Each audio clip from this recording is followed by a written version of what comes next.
This question was becoming more important to me. It all started with some research looking at solar farms, understanding that these panels out in these farms are becoming habitats for animals. And so if animals are finding comfort under these, why are humans not following suit?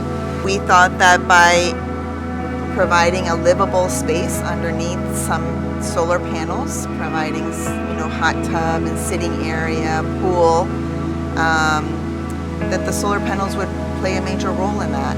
The concept had brewed long enough that we were fully embracing the full idea.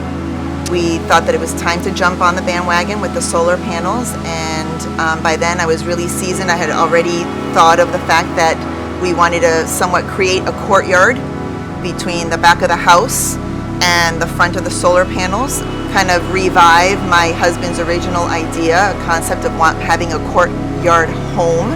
I just knew that I wanted to fully embrace all things sustainable within this house, at least begin to create the framework for a house that originally could support panels in a flat roof. At that time, the mentality was that you don't want to see the panels. As I evolved as an architect and as I evolved in my understanding of the beauty of the panels, I really wanted to find a way to embrace rather than fight the aesthetic of the panel. It was a combination of this growing understanding of the potential of solar panels as an aesthetic feature in the home, and the finances just combining. I was very intimidated by the whole process. However, Goldin Solar made it very simple. The professionalism was there, the knowledge was there. Goldin Solar was the first and last that we interviewed.